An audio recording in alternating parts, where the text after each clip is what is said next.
Never let a good crisis go to waste. Well, what's happening in China with gold would hardly be considered good, but some good could come out of it. I'll explain as we explore.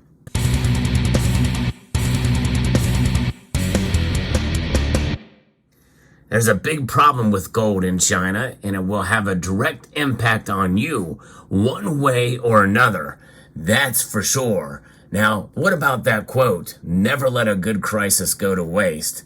Well, I'll tell you who the originator of that quote was, because it's not who you think. Stay tuned in the video for that.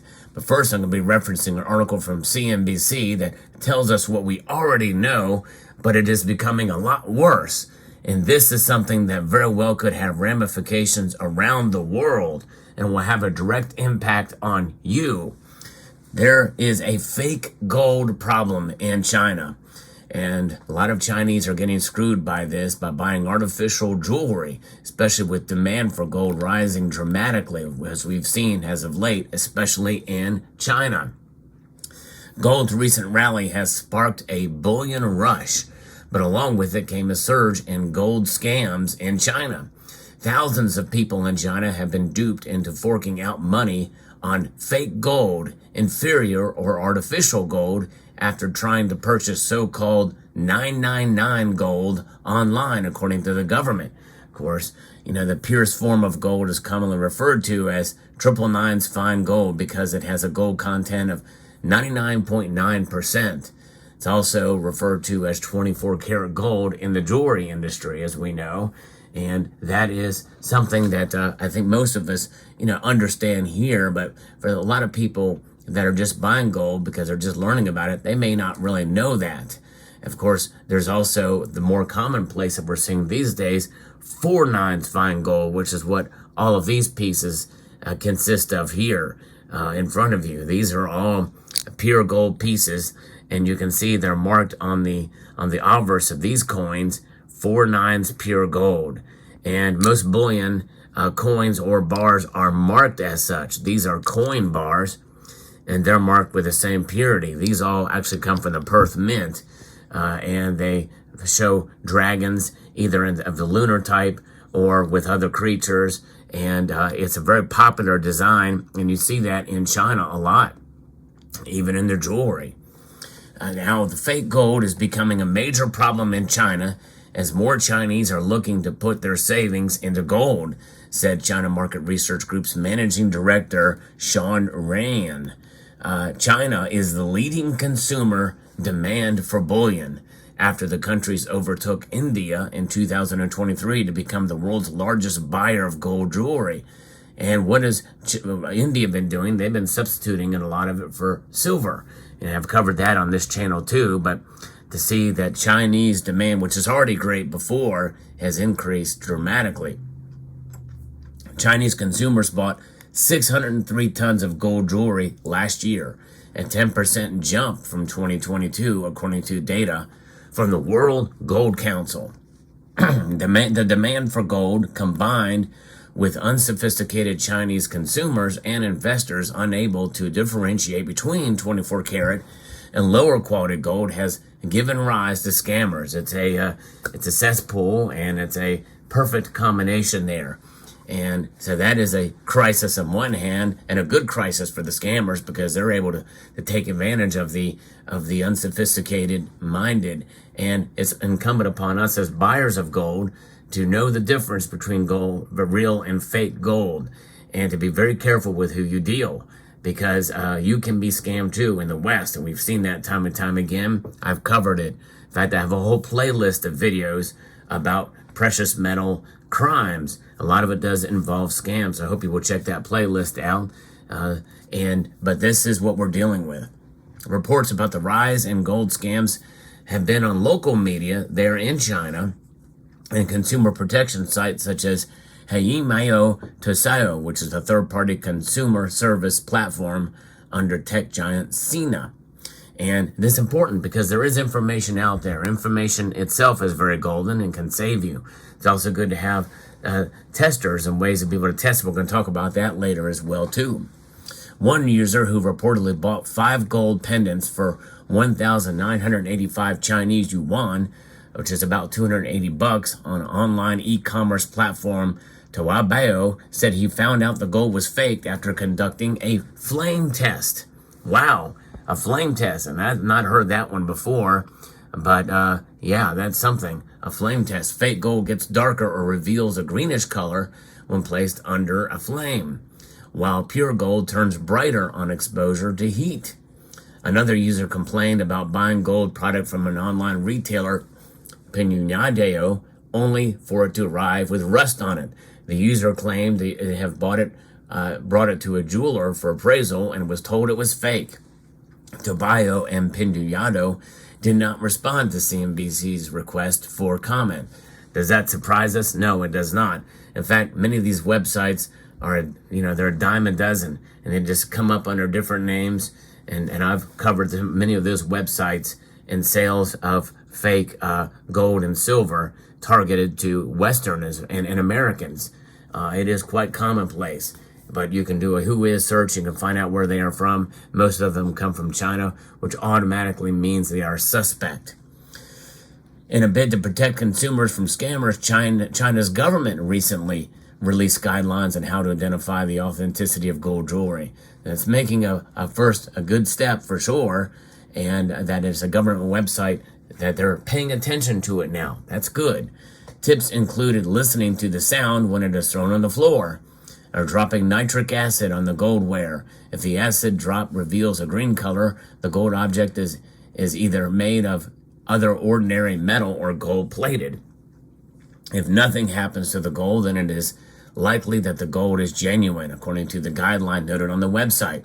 Additionally, a consumer who is familiar with gold could spot a fake from its weight versus its size and volume. According to Nicolas Cavalis, founding partner of precious metals research consultancy Metal Focus. Depending on the design, it may also be possible to spot fake jewelry from its hardness, as 999 gold is very soft and also very popular in China and the East in general. Anything below 18 karat is really not considered as a way to store your value. He added that, said aside from telltale signs and tests, it could still be difficult to tell for sure whether one has been sold a fake. Now, if you're buying bars or coins, it's even easier, I think. But even gold jewelry, if you hold it in your hand, it has a density and a weight to it that is unmatched by any other metal out there, save for tungsten or platinum. The main thing a consumer can do to protect themselves is to buy from reputable sources, whether it's online or in stores, says Cavalis, and that's exactly right. That is very sound advice. It's not foolproof advice, which is why I think that aside from the other testing methods you can do, which in most part are destructive to gold, the best way to protect yourself is to buy a precious metals verifier or an XRF gun, or make sure that the local coin shop has one of those. The XRF machines are very, very expensive, but a precious metals verifier is reasonably inexpensive in comparison and can provide almost a foolproof. It's not perfect, but it can give you insight and give you results that are quite valuable and pretty consistent as well. You have to calibrate the machine. It's not always 100% accurate, but it is very, very close, and it has served me well for sure. And it's helped me save myself and others a lot of money. It's worth the price of the purchase alone. I've saved multiple times what the product is offering. Those can still be had, but they are still fairly expensive, but they are worth it in my view. Now, fake goods are not a new phenomenon in China, as we know. This is really not new. It's just intensified because of the great demand, which makes sense. The economic powerhouse leads the world in counterfeit and pirated products, driven by both buyers who are unaware that they are purchasing counterfeits and those who actively seek them out. Fakes are abound on Chinese e-commerce platforms, from gold to pirated Chanel handbags, said Chinese market research groups ran. That said, the online gold sales though under fast development, still takes up a small part of gold consumption in China, with most still preferring to purchase them offline. In other words, at brick and mortar stores, according to the World Gold Council. But fakes can be sold there too.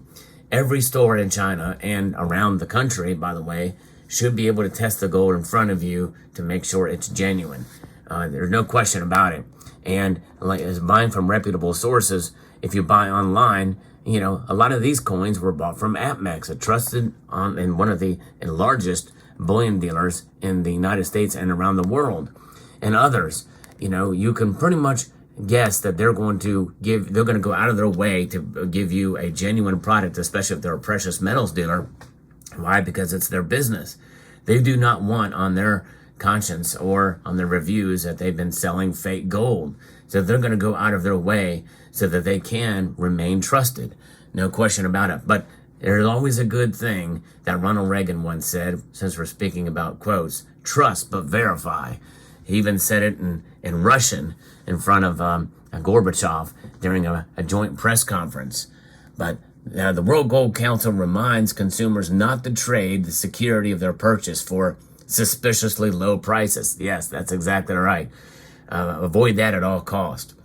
And now gold prices, you know, they've been trading at very high numbers here, and this provides an opportunity. But it's a crisis as well. And so where did the quote come from? Never let a good crisis go to waste. Well, that actually quote originates from the 1940s from Winston Churchill. That's right, Winston Churchill first provided that quote. But most of us are familiar in the modern age with another quote that is a little different, actually. It's not a good crisis. It's about a serious crisis. You never want a serious crisis to go to waste. And what I mean by that is an opportunity to do things that you think could not be done before. That's from Rahm Emanuel, a former Clinton aide. They call him Rom Deadfish because he was very intimidating, kind of like a gangster. And he was also mayor of Chicago. So that is where that quote came from. Now, does this provide an opportunity for us and how does this affect you? It affects you because more than likely as this crisis continues to grow, the government of China itself is doing what it can with a website to provide knowledge, but maybe they will actually crack down on some of these fake gold and silver producers in China that export to the United States as well. If they actually will crack down on it and provide serious penalties for those who engage in this activity, we could see a decrease in fakes out there, and that's good for everybody. Never let a good crisis go to waste, or a serious one, and this one is serious, and this could be good for all of us. Let me know what your thoughts are in the comment section down below. If you found this video informative, insightful, and educational, I hope you will consider pressing that thumbs up button down below and subscribing to the channel if you find value in the content that I provide here. So I'm going to extend a multitude of gratitude to each and every one of you for watching, and to encourage you to please rate, share, comment, and subscribe.